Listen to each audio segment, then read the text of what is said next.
8 जून को परिसीमन सुधार के मुद्दे पर ही मुजफ्फरपुर में त्रिभुज प्रमंडल की रैली हमारी पार्टी राष्ट्रीय लोक मोर्चा द्वारा आयोजित की गई है। दरअसल इंदिरा जी ने आपातकाल में 1971 में परिसीमन पर रोक लगाया।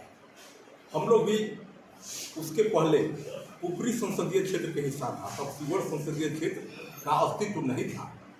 संविधान ने अधिकार दिया है कि हर 10 वर्षों पर परिसीमन कर करके जनसंख्या के अनुपात में विधानसभा और लोकसभा के क्षेत्रों का निर्धारण करें। आप स्मरण करिए, लोग पूछ रहे हैं कि उपेंद्र कुशवाहा जी को ही क्यों चिंता लगी हुई है। भैया 25 वर्ष के लिए इंदिरा जी ने इसको फ्रीज किया था और 2001 में जब अटल जी की सरकार थी तो दक्षिण के सांसदों के दबाव पर फिर 25 साल के लिए यह टाल दिया गया था परिसीमन। और आज फिर जब 26 में निर्धारण है कि होना है परिसीमन, तो लोकसभा और राज्यसभा में दोनों सदनों में दक्षिण के सांसद फिर हंगामा कर रहे हैं कि परिसीमन को फिर टाला जाए। उपेंद्र कुशवाहा जी ने इस मुद्दा को पकड़ा है कि यह उत्तर भारत हिंदी भाषी क्षेत्र बिहार, यूपी, झारखंड, पश्चिम बंगाल जैसे राज्य के साथ गैर इंसाफ है, जिसको हम नहीं होने देंगे।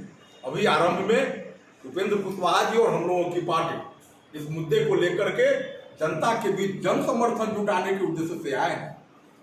आने वाले समय में अन्य राजनीतिक दलों से भी बिहार और देश के इस ज्वलंत मुद्दे पर संपर्क साधेंगे।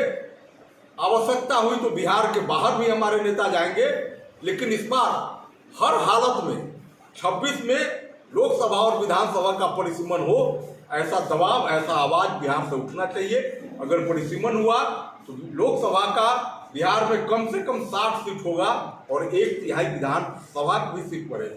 तो लोकसभा विधानसभा में भी प्रतिनिधित्व ज़्यादा मिलेगा, विकास का राशि ज़्यादा आएगा। मापदंड विकास का राशि सीट की संख्या से निर्धारित किया जाता है। हम इसके लिए राष्ट्रीय लोक मोर्चा के लोग सजग हैं। और एक बात मैं और बताना चाहता हूँ, उपेंद्र कुशवाहा दूरगामी नेता है। बिहार में जब नीतीश जी के नेतृत्व में शिक्षकों की बहाली हो रही थी, पूरे बिहार में ये आंदोलन कर रहे थे शिक्षा सुधार का।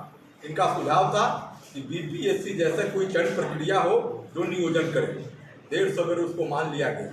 आप स्मरण करिए, आज से 10 साल पहले इस आजाद भारत में उपेंद्र कुशवाहा जी ने ही कहा था कि कॉलेजियम सिस्टम लोकतंत्र के लिए काला धब्बा है। और आज आप देखिए, देश के महामहिम राष्ट्रपति जी, उपराष्ट्रपति जी और संवैधानिक पदों पर बैठे हुए अन्य कई महत्वपूर्ण लोगों ने उपेंद्र कुशवाहा जी से सहमति जताई है और इस पर काम चल रहा है।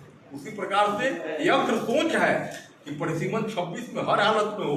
अगर हम सोए रहे, बैठे रहे और इसी भरोसे रहे कि परिसीमन होगा ही, तो दक्षिण के लोगों के दबाव में फिर यह सरकार नहीं आ जाए, इसके लिए लोगों को अलर्ट करना है।